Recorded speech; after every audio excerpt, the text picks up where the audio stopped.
Welcome to the October 14th edition of Black Professionals Month. We are so glad to see you. Thank you for being here with us.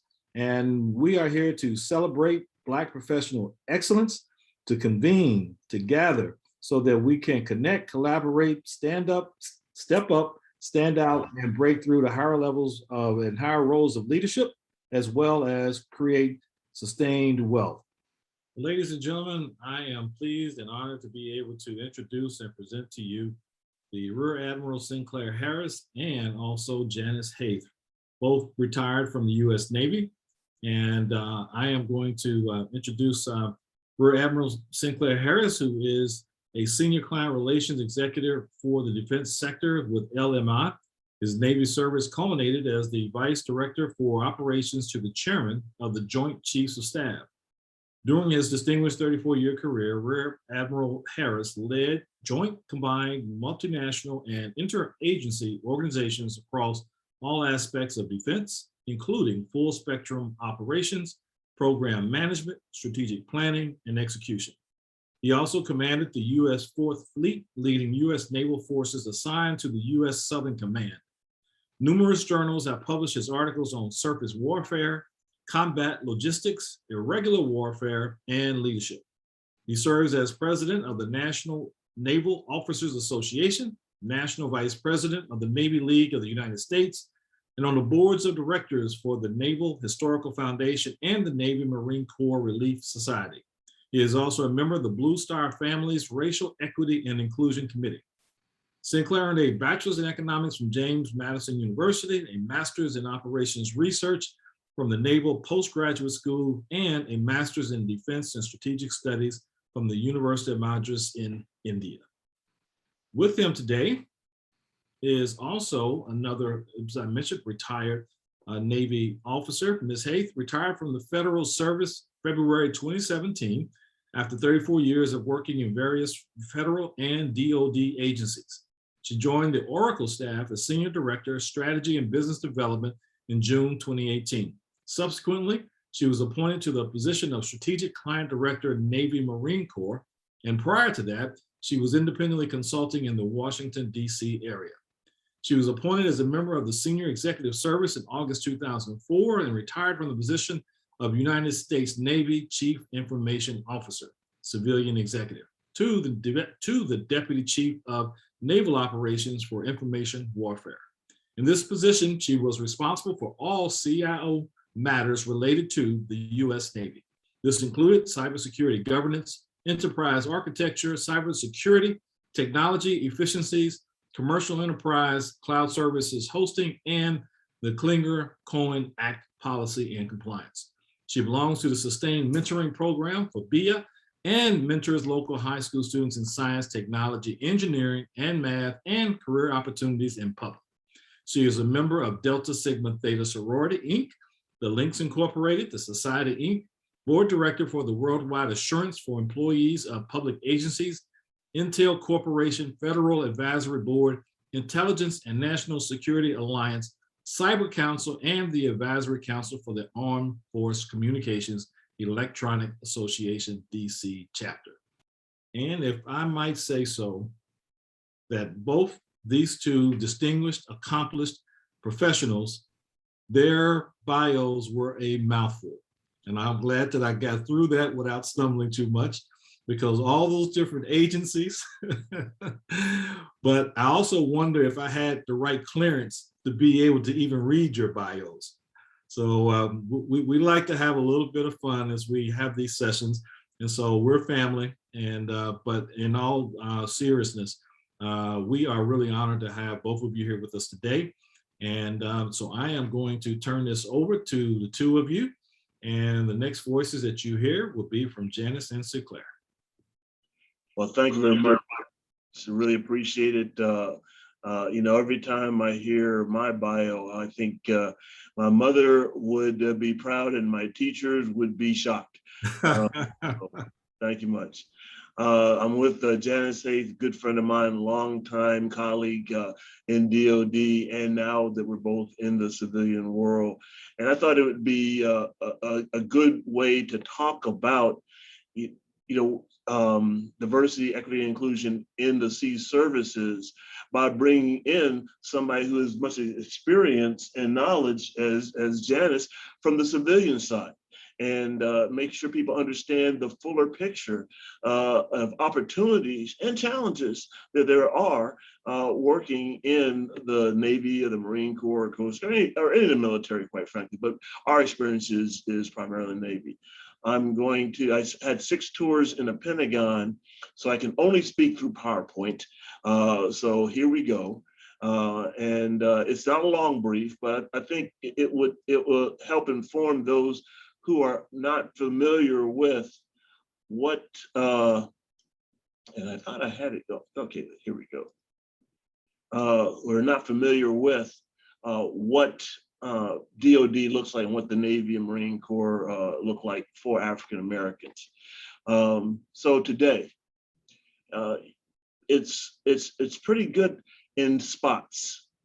Secretary of Defense Austin, for example, a number of 4-stars, including C.Q. Brown, Chief of Staff of the Air Force, General Mike Garrett, commander for the Army's combat commands, and General Cotton, for the Air Force. We got a number of 4-stars.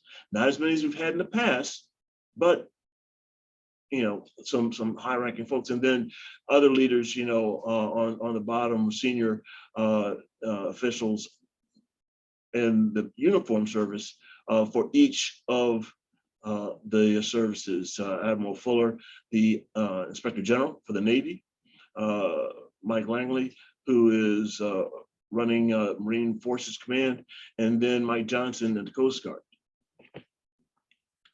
And so the diversity in our military is greater in the enlisted side, and I think in the junior of the GS side, than it is in the flag and general officer side. And during Q&A, we can talk a little bit more about that. But I think it probably reflects what you see in corporate America as well. We don't have as many CEOs as we should based on our population and based on the skills and opportunities out there.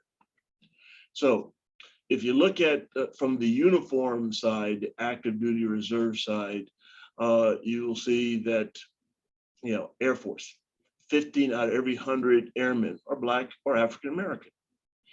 Even more so for the Army, less in the Marine Corps, and a little bit more inside the Navy. But primarily, this is going to be on the enlisted and junior officer side. Long history, which culminates here from the uniform side with C.Q. Brown. General Brown is the first African American to be a service chief, and the service chiefs are the ones responsible for the manning, the training, and the equipping. That's where the money is, okay? That's where the hard work is, quite frankly, for the services.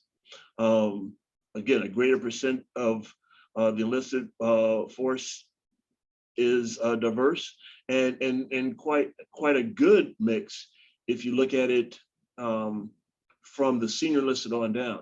Not as much with the officer community. A diverse number of careers. The roles of women have increased. In fact, recently I put on Facebook, there was a picture of 4 African American women who are now in command of the Navy ships. All of them, I believe, are nuclear trained officers, which is, a big difference from when I came in 30 some years ago. So that is changing, and where our generals and admirals, African American, have been up and down. Right now, they're kind of down, and there's a lot of different initiatives across the board, in OSD and the Army and the Navy, Air Force, Coast Guard, trying to turn this around. Occupation-wise, I want to make sure people understand there's a wide range of occupations. It's not just about, painting the side of ships, or as some people will laughingly call rust picking, when they're, trying to get the barnacles off the side of ship. There's all sorts of activity and work to be done on the enlisted side and in the officer side. Many opportunities. The the number of female is growing. It's not quite as high as we'd like it to be, but it's making some positive steps. But you know, the military is not just about those who wear a uniform. And we could not do our job in the Defense Department if it wasn't for the hard work, the dedication, and the smarts of our civilian counterparts. And Janice is a great example of that for me. I mean, she knows more, she's forgotten more about information and IT systems than I'm ever going to remember. Okay. Jan? So thank you, Sink. And so I call him Sink because that's the nickname everybody gave him in the Pentagon. And when I met him, that's exactly what I started to do. So it's a pleasure to be here and a good opportunity to talk to you. So Sinclair is right. The number of African-American professionals, both on the military and civilian side, when you look at the overall demographic of the United States, it's about the same in terms of percentages. But when you get to the higher levels, the admirals, the generals, the senior executives, the numbers are very, very small. And I believe from what I've experienced in corporate America, it's a reflection, same reflection. So look, if you look at the statistics that we came up with, 13 out of every 100 Air Force civilians are African-American Black. And then when you get down to the Navy and the Marine Corps, and in the Navy and Marine Corps, it's one department, two services. And so it's a lot of people get confused, but still 18 out of 100 in the Marine Corps and 13 out of 100 in the Navy. When I was in the Navy, working for the Navy, we had 25 African-American SESs at one time in a group that we had for an affinity group. It is now down to 6. Everybody has retired and they are recruiting, and no matter what they do, we're having a hard time getting people to take those positions. And it's a good opportunity. It's a portfolio that, you know, it's very similar, if not commensurate to what an admiral has in the Navy. And so it's an opportunity, but they cannot get people to take those jobs. So 55% of the African-American and DoD civilians are military veterans. That's something a lot of people don't know. DoD is famous for when you retire, come back in as a civilian, you get a good job, you have a pension from the military, and then you retire and as a civilian, you get another pension. And it's a good opportunity for people. So career fields, we have almost the same career fields as the military, but what's the difference is we don't move, civilians don't move around. So we're not called up for deployments. We stay there. We're the ones that keep the continuity. And it's important because we help all of our uniformed personnel do their jobs. I mean, we do the things in the back office that they don't do and the things that they don't need to do. So they can go and fight the fight and protect our freedoms. So if you look at the GS 1 through 14 category, we have a lot of people in the clerical, and you will find the majority of African Americans are in clerical fields, and there's a lot of women. A very large number of women.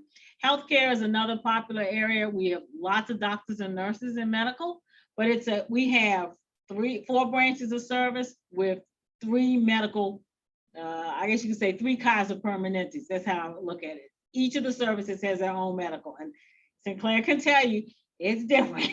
It's different based on the military service that you work for. They treat their medical issues based on what you do. But you know, if you're in the Navy and you're on a submarine, you have to have different health concerns. If you're a diver. If you're a diver, or if you're a pilot, you have to have different health concerns. But the civilians, we don't. And so while we help treat them, we also have to understand the dynamics of the uniformed personnel in their specific career fields. So the civilian career fields, like I said, you'll see that. But we also have the civilian SES career fields. 234 SESs in the Navy, and right now, like I said, it's down to 6 that are at senior executive service. That's not good at all, and it's even worse if you are Hispanic. They have 1. So we have a struggle there, and we need to work on it. So diversity and inclusion for us is big, just like it is for the uniform service, but at the senior level, it's really a concern right now. So that's the end of the slideshow. Now we'd just like to talk, and please make this interactive. In the title for this talk, it talked about affinity groups, and as Hutch mentioned, I'm the president of the National Naval Officers Association. NNOA has been around since 1972. It was started by 5 or 6 African-American male senior officers, captains, and a little below, that were interested in increasing the accessions into the Naval Academy. Since 1972, it's grown to well over 1,000. Remember, I think we're at 1,300 now. And we cover the Navy, Marine Corps, Coast Guard, MARAD, Public Health Service, and NOAA, the Oceanographic Administration.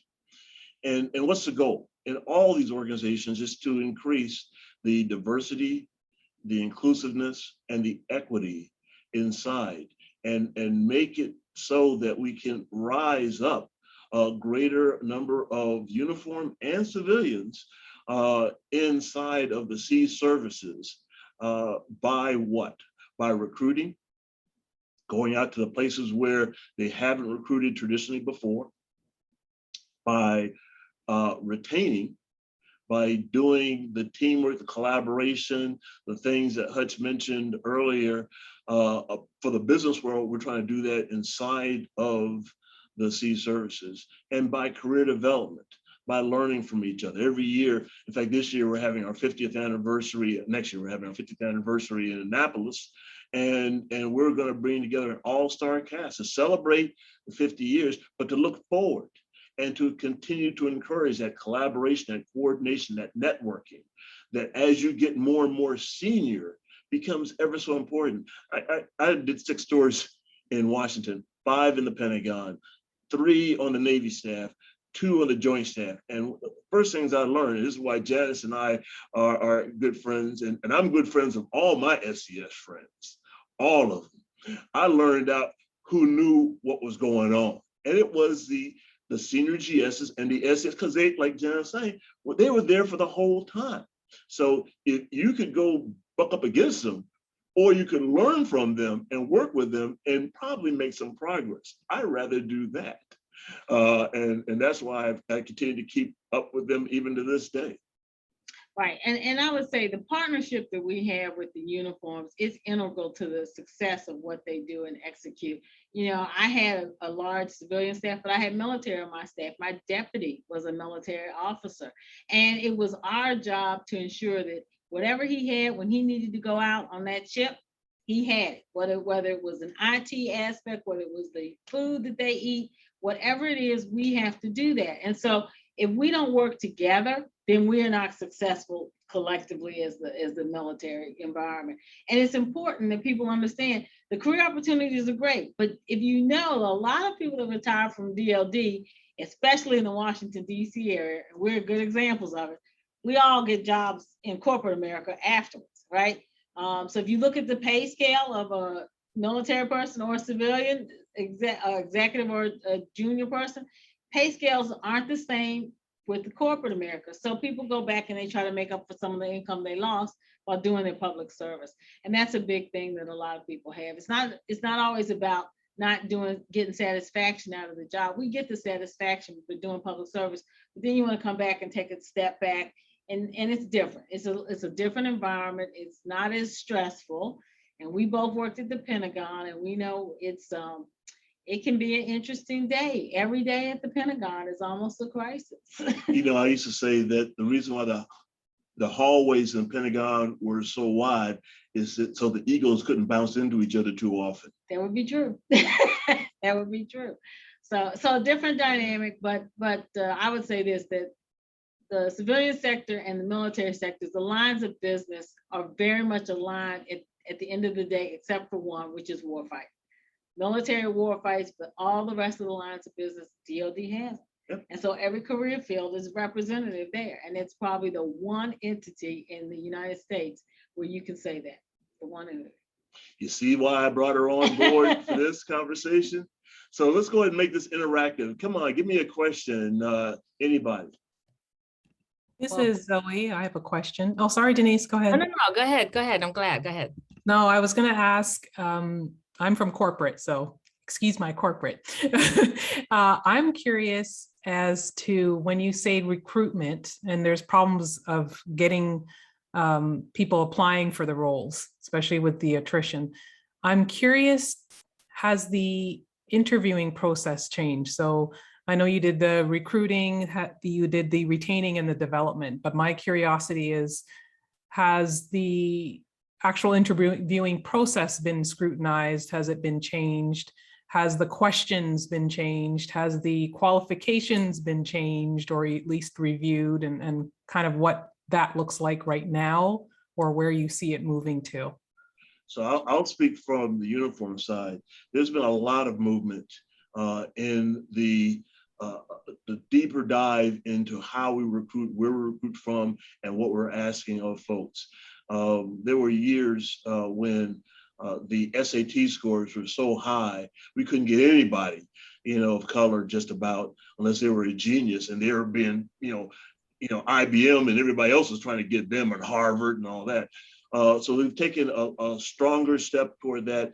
The Navy, as one example, did something called Task Force One Navy, and they had 58 different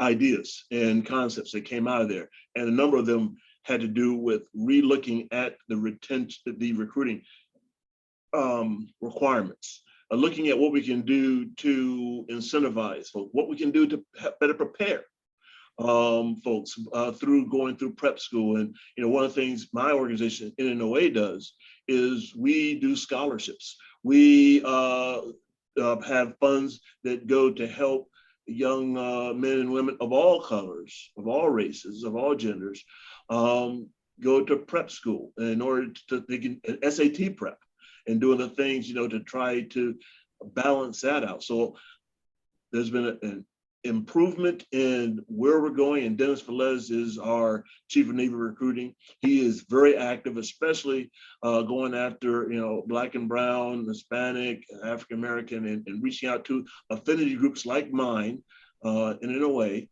But there's others like ANSO, the Association of Naval Service Officers, which I'm a member of as well, but that's focused mostly on Hispanic, like SSLA, which is focused toward women's organizations. These are all different affinity groups that are trying to support the sea services. And the Army's got ROCKS, and the Air Force has got AFCOMA doing similar type of activities to try to get after this. But we have reviewed that. I applied for the Naval Academy coming out of a good school in Washington, D.C., and did not get selected. So I'm very passionate, and I've got about 4 or 5 that I've helped get through the Naval Academy since then, including one that's up there right now. He's doing well, and I keep pushing that myself. How about from the civilian side? So the civilian side is a little different. So we have our regulations driven by the Office of Personnel Management, which is a presidential or a cabinet level entity. Within DOD, the process has gotten a little bit better. Everybody still has to provide this application. It's a 5-page to 10 pages, depending on what the job is. But everybody has to write what they call the knowledge, skills, and abilities. And then you have to write tech quals and submit it with your package. And packages are reviewed a little faster because they do them through an automated system. That helps. But if you don't provide all the documentation, then it gets kicked back. And that's a time sink. The interview process is slightly different too. So no longer can each hiring manager ask all these disparate questions. They have made the questions standard for across the board. The technical questions, they vary based on the technical requirements of the job. But other than that, those are the only major changes. It's still a long process. It's a process where you may never hear if you even got your package through. I mean, it's just doesn't have the feedback mechanisms it should. I think it'll change over time, but they basically need to overhaul the process collectively for the entire federal government. My question was similar to what Zoe asked. When I think about applying to the military, I always think you need to have this high level clearance. You have to have all this military experience to even have any kind of job in the military at any level. So that's not it sounds like it's not true, but Janice, based on what you just said, it sounds like it's still a very complicated, long process to go through. Yeah, it is. It can take a year or even 18 months before you get any opportunity. I think what's happened lately is that there has been, through COVID, a lot of people have retired.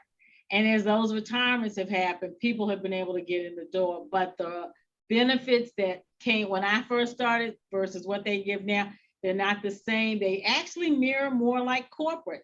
And so for some people, it's a turnoff and some people it's not. But it's like I tell people, I mean, it's one of the few places you can get to work. We get 13, 15, now it's 15 paid holidays a year. I'm sorry, because we have Juneteenth now.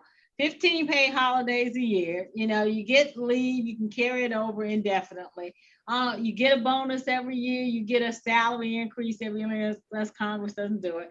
But it's evolving and it's changing. And as far as the clearance, and Zink will tell you this, is we all go through the process. Yeah. And so, you know, it doesn't mean you can't get a job. You may not get the job you want. You may be able to get a job at a lower level clearance. And over time, as your situation changes, you may be able to get something else. And once you get in, you can navigate based on your performance, and it becomes a lot easier to swim once you're inside the ocean than when you're outside trying to get in. Right. Yeah, no, that makes sense. Do you know, Sinclair, or either of you, if we were talking about diversity and the lack thereof as you go higher up the ranks, if Secretary Austin has taken that on as one of his platforms, one of his causes to increase diversity at the higher levels? Absolutely. The Secretary has made that very clear from day one. And the folks that are working for him in the Diversity Inclusion Office are hard at work on that. But the challenge here is this: it still takes 20 years to make 06, which is a code for colonel in the Marine Corps, colonel in the Air Force, colonel in the Army, or cap in the Navy. And it takes another 5 or 6 years to make a general officer. You know, sometimes the Air Force, I think, is a little faster by 22, but it still takes a long time to get there, to get the experience of working with a number of different programs and to go through all the vetting processes that happen. So it takes a while. And so anything that General Austin does has got to be put into stone and codified and institutionalized enough to survive after he moves on.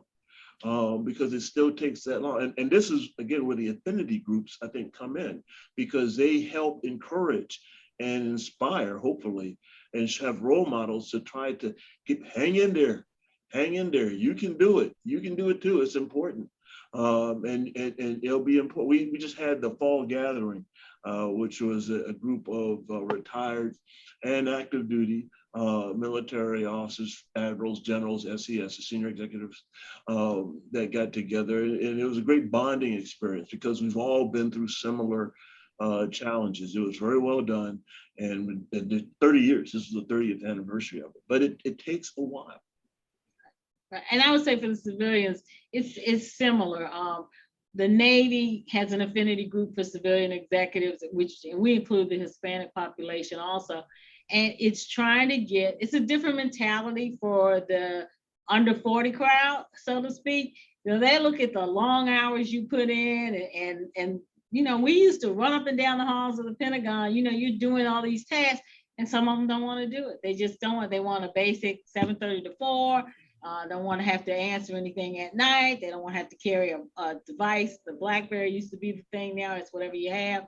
And answer emails and stuff on the weekends. They just don't want to do it. And some people, what we found is don't like to brief in public. They don't like to brief a senior. They don't want to get asked the questions. And the two of us can tell you, it's nothing to get up there and stand in front of a 4-star, the Secretary of Defense, and say, hey, this is what's going on, what we have to do. Some people just can't do it. So you have to want to do it. You have to want to be in those positions, but it's rewarding at the end. And again, it prepares you for when you retire. And if you want to have a second career like the two of us did, you can go have your second career because it gets you in the door. It gets you in the door. I've got a question. Have either one of you heard of a company called Unified Industries? I have. Yeah, it was founded by a brother named Dr. Ted Adams? I didn't know Dr. Adams, but I have heard of Unified Industries before. Yeah, this is a little more of a personal question. Unified Industries, I had an opportunity to meet and go to their offices some years ago. And they are a military weapons contractor owned by a Black guy. Right. And his name was Ted Adams. And he was invested in a company that a cousin of mine who lived in DC was involved in, that we also invested in. And I went up for a meeting and met with him in his office. Matter of fact, do you know the name General George Price? Yes, I know George Price. Okay. Well, George Price used to work for Ted Adams, and Ted Adams was a corporal. So it was kind of interesting. He had, as a corporal, that was his company, so he was the CEO, but he had George Price working for him, and George Price was running the company that we had invested in. Then there was another Black guy who was a general that was also like, they were like his right and his left hand. And I just thought it was kind of interesting, to have a corporal, even though he's a CEO, to have two generals that were his right and left hand. But yeah. So here's what you'll find out. The longer you stay in this business or in this town, the people you worked for will work for you and vice versa. Gotcha. Well, it was great. Well, that really wasn't my question on our topic, but that was just an interesting question. I was a very young guy, just out of college, went up to Virginia to meet with these folks, and I walk into this building, a big office building in Virginia. I saw the Unified Industries on the top. I'm thinking like, a Black man owns a building like this, And I mean, this guy's office was probably 2,000. His executive office was probably 2,000 square feet. So it was very, at 22 years of age, it was pretty impressionable. And the interesting part about it was I was going over to fight with him. That's a whole nother story. But anyway, here's my question. I'm assuming, based on things that I've heard and aware of, that there are still obstacles to Blacks achieving senior roles in the military, similar to we have in the civilian sector. Is that a fair assessment, or is it not? No, it's fair. And we've had this conversation a lot more recently than we've had in the past, partially because of the George Floyd murder, and I'll call it a murder, and the whole conversation that has spilled from there. A lot more people have opened up and talked about these things more openly. And some of it was systematic. The system was just set up so hard, and ducks like ducks, some people would say. I think Admiral Mullen talked about this recently on Channel 9 on CBS Sunday Morning. There are certain heroes of mine that don't look like me. Zumwalt is one. He was a chief of naval operations. He's famous quote, "There's no white Navy, there's no Black Navy, there's one US Navy." And he did a lot to increase the opportunities for African Americans, for women, for Hispanics when he was CNO. And the other one's Mike Mullen. Okay. Quite frankly, there's a lot of us who look at him and he's one of the people that would tell you that the diversity issue is not a Black or a woman or a Hispanic person's problem. It's a white man's problem. And one of the few that would figure that out and say that out loud, and has done a lot. No, I would agree with Sink on this one too. I think we have the same challenge. Again, it's hard to recruit and retain. It's different for civilians. We have to apply for those opportunities, and you have to go through a competition and get interviewed and selected. But just getting people to apply, and then when you do, you can be just as qualified. But women have a harder time, not so much with the men, but women have a harder time. Now, what I will tell you is in the STEM area, we actually do better with those opportunities. We have a lot of African-American engineers in the Navy. I can't speak for the rest of the DoD, but in the Navy we do. And we recruit heavy. The Black Engineer of the Year program that's coming up in February is one where you will find heavy recruitment by the Navy for students coming out of those schools with engineering degrees, heavy recruitment. But when they get to a certain point, they get carted off by the Lockheeds and the Boos and whoever, and they get paid more and they want to leave. And you know, at some point you have to understand it's their families, they're looking for a different type of lifestyle. Yeah, yeah. What would you say, are the maybe one or two most maybe serious obstacles to the career growth of leadership for Blacks in the military these days? I would say from the uniform side, it's the opportunity to have the certain key jobs. They're not all jobs, not all assignments are equal. Okay, and we're doing better. Believe me, we're doing better. And again, this is an intentional thing that has come out of Task Force 1 Navy for the Navy side, but Coast Guard in their diversity and inclusion action plan, and the Marine Corps getting ready to send theirs out as well. You got to be intentional about wanting more diversity and put people, give them a chance, the Rooney Rule, if you will, inside of opportunities as the executive assistant, as a military assistant, those key jobs that give you the visibility and the understanding of what it takes to operate at that next level. I can tell you, I had people that provided me that support. And I would tell you that there are three things that everybody needs. And I believe this is true in corporate America as well as in the uniform. You need mentors. We've all know that. We've all talked about that. Mentoring is a big subject for years. You also need coaches. Now, what is a coach versus a mentor? A coach gets the players ready for the field. No, rewrite that resume. No, redo this. No, you need to take this hard job. You got to have people that are going to force you. And then you need to have advocates. Some people call them sponsors, but you got people. For us in the Navy, we go to an undisclosed location in Millington, Tennessee, and climb into this room, and we vote on people at certain rates, to go up for different ranks. If you don't have an advocate or a sponsor in that room, you can be pretty good, but there's somebody else as good as you, but they got an advocate. Guess which one's going to get picked? So you got to have all three of those things, in my view, to be successful. And I believe the same thing is true in corporate America. I would agree. Sink hit it right on the head. All three of those apply to the civilian sector as well. We don't do the secret votes, but you have to have some advocacy and you have to have mentorship. And a lot of our people do not believe in asking for mentors. They don't ask any of us to be mentors. And I still mentor some people today, and I'm sure Sink does too. We still mentor those that ask and want to be, but some people don't want to do it. And it's like, it's a time, something we give back, and it's important. But if you can't do mentorship, can't get the coaches and can't get the advocacy, then your opportunities, no matter how much we push, if you don't take advantage of those things, then it's not going to happen.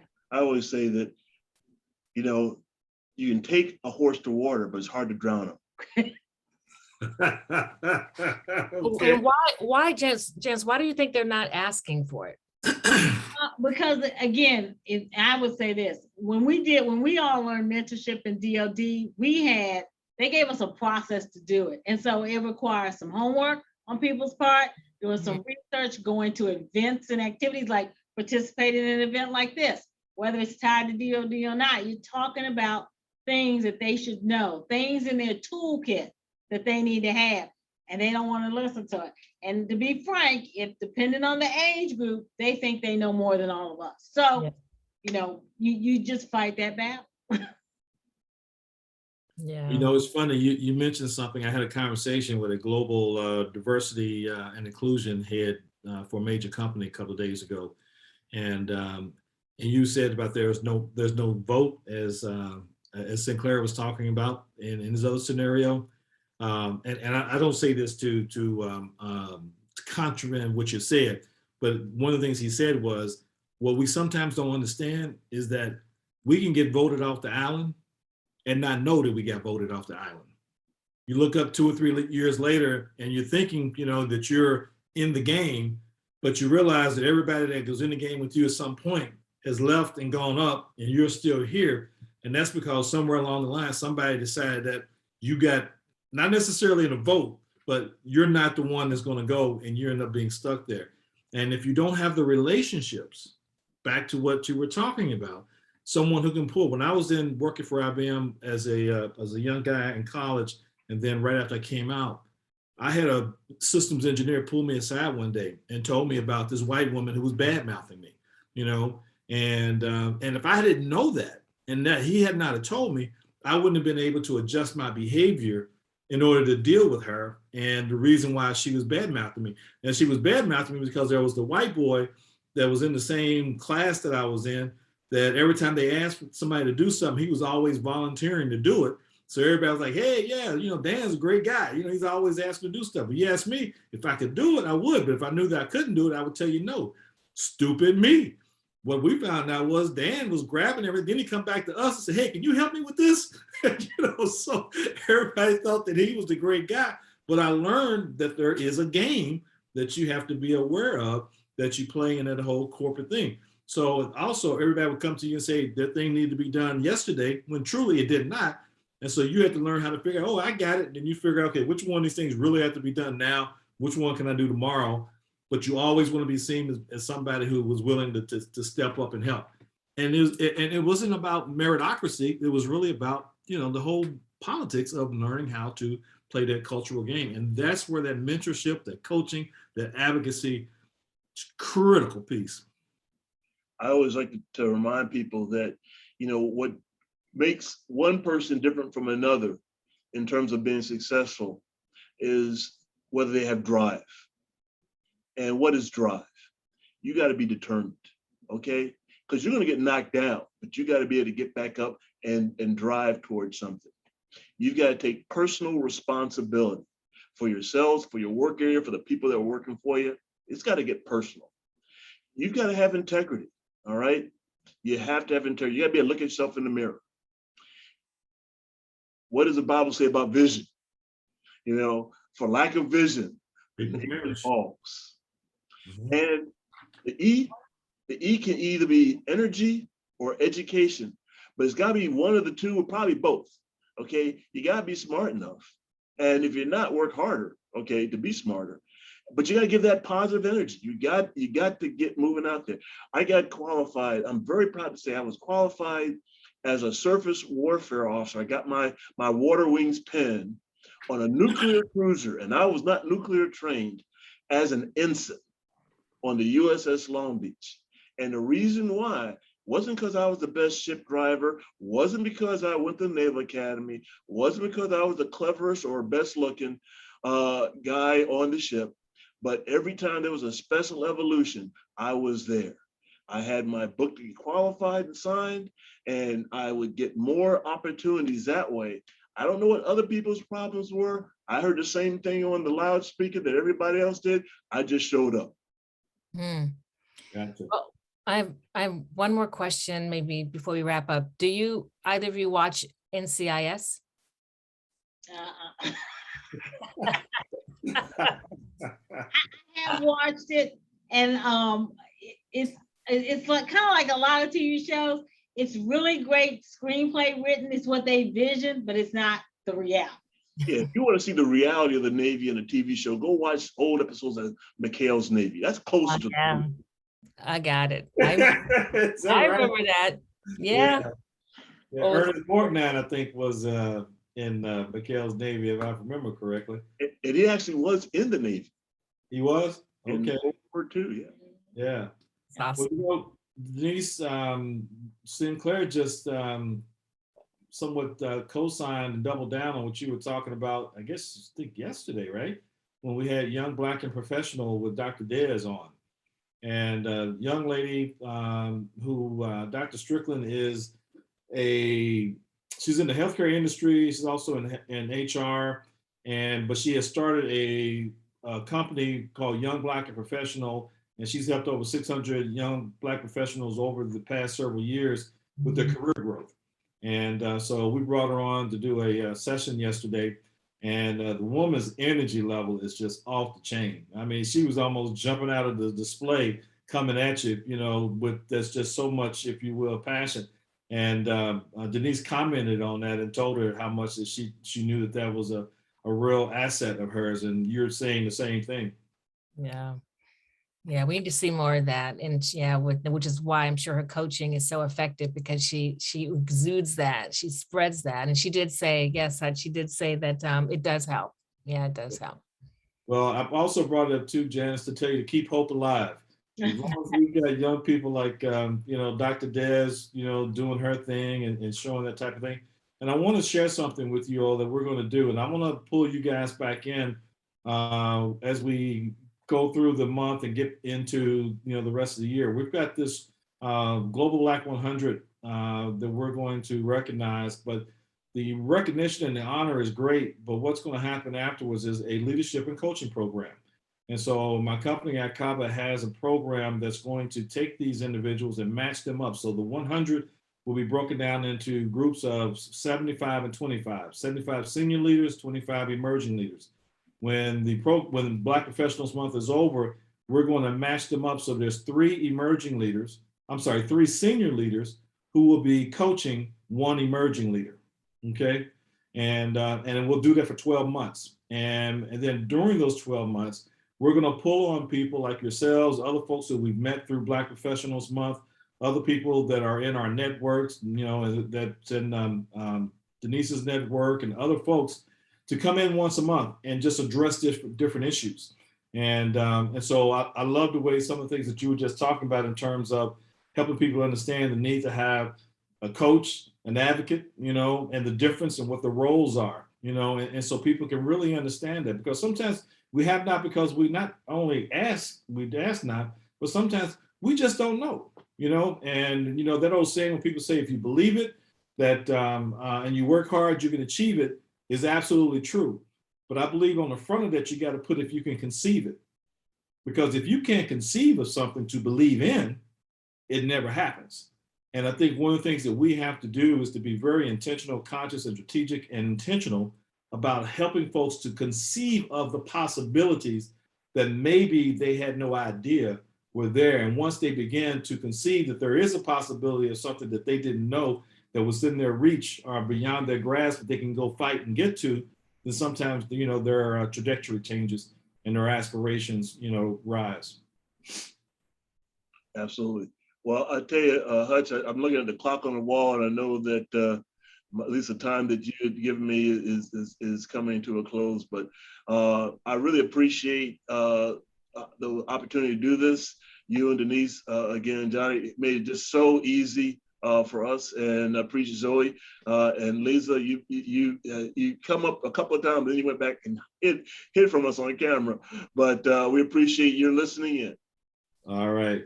Well, thank you guys for being here. And also, as always, we appreciate everybody who shows up. And we'll be looking forward to continuing the relationship, because Black Professionals Month is more than a month, it's a movement. And we hope that you'll stay along with us for the journey. Okay, thank you both. We agree. I agree with Sink, and I appreciate the opportunity. Okay. All right. Be blessed and have a good evening. You too.